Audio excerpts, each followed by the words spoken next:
I've been to every NFL stadium now and plan to go to even more college football stadiums this year. That's allowed me a unique experience to say what I love about football fields and what I hate about football fields. Starting with the surface that teams play on. In elementary school, for the first time, I got to go play on turf. We weren't playing on AstroTurf / concrete. I'm young enough that it was the new age of turf. But after that first experience, I realized I never wanted to play on turf again. If you have to play on turf, then that's great.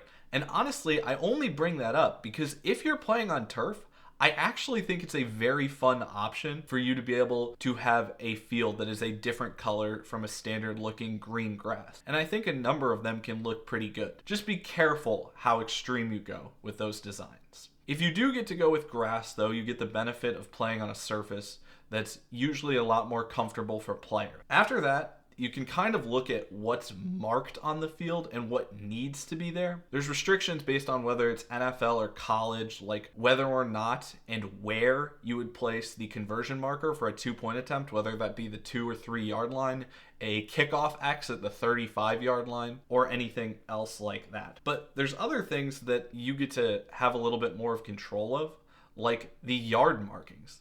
The yard markings. LSU has one of the most unique setups because they actually mark off their field every 5 yards instead of every 10 yards. And it's a really subtle thing, but you do notice it. Going back to things you can't change, though, in the NFL, you have thinner hash marks, and in college, you have wider hash marks, and in high school, you have the widest hash mark, meaning that's where the referee is allowed to set the ball at the end of a play. So strangely, if you're a kicker in the NFL, your job actually becomes easier than if you were just a kicker in college the year before, because the hash marks are less wide. The NFL does that because they think it opens the game up, making it more balanced for teams to go either one way or the other on any given play, whereas they think the college game almost always attacks the open side of the field. But that's another thing you can't change about the structure. So what are some other things you can change?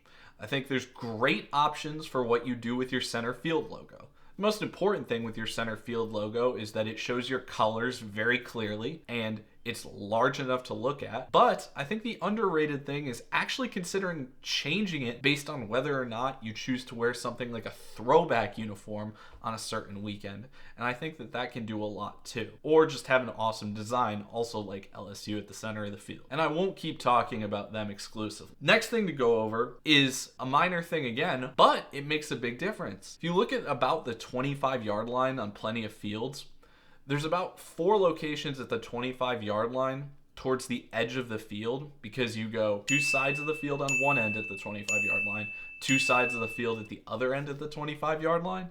And there, I like the idea of, in college or the NFL, putting something like a conference logo or a field name / stadium name there. It's a good look. It's a nice nod to something that you're connected to as a team. And then, I think even more importantly, you put those at opposite corners of each other, and then you only use the opposite corners of the 25-yard lines for specific circumstances like the NFL does for playoffs or Thanksgiving, and even college could take advantage of that as well if they wanted to look into something like for a rivalry game, say Texas OU, putting in something that says Red River Rivalry and the logo there on those 25-yard lines, and using it like that, or bowl games, or anything else that makes it special. The next thing I wanted to hit on was end zone designs. End zone designs are probably the most important thing in making sure your football field looks good. And there are some teams that do a really poor job of this. I can't believe the Steelers actually have a decent situation where they could just write Pittsburgh in both end zones and have it work for the Steelers and Pitt. But sometimes you'll see the Steelers stadium and they'll just have the white slashes in the end zone as opposed to coloring in the end zone. I don't like that. Secondly, I don't think you should go grass color in the end zone. I think you should do everything in your power to actually make sure that the end zone is all colored in and then write your team name out. Those look so much better. But then there's other designs that you can go with as well. Tennessee with their checker pattern in the end zone, absolutely amazing, iconic, and unique to the brand. It's a great thing for them to keep that checker pattern in the end zone. But the checker pattern in the end zone does bring up an important detail, which is that our out of bounds lines and almost all our boundary lines on a football field are white stripes, meaning if you go white and orange checkerboard, then you can't run it all the way up to the sideline, because then you wouldn't be able to delineate the end zone boundary from the actual field of play. And that's interesting because looking at that, you realize that they have to leave a small green area between the checkered pattern and the out of bounds marks just to make sure they know whether or not players are in bounds. And that works in that situations. But other teams have tried to do the white background for specific things. Last year, I went to the Minnesota Vikings Chicago Bears game in Minneapolis in December, and they did white end zones for that game with the text being a little bit different, but the background was white. And it just looks bad because you can't connect it all the way to the corners. Whereas if you go with something where the entire end zone is colored a solid color and it's not the same color as the boundaries or the other parts of the field, it looks so much better.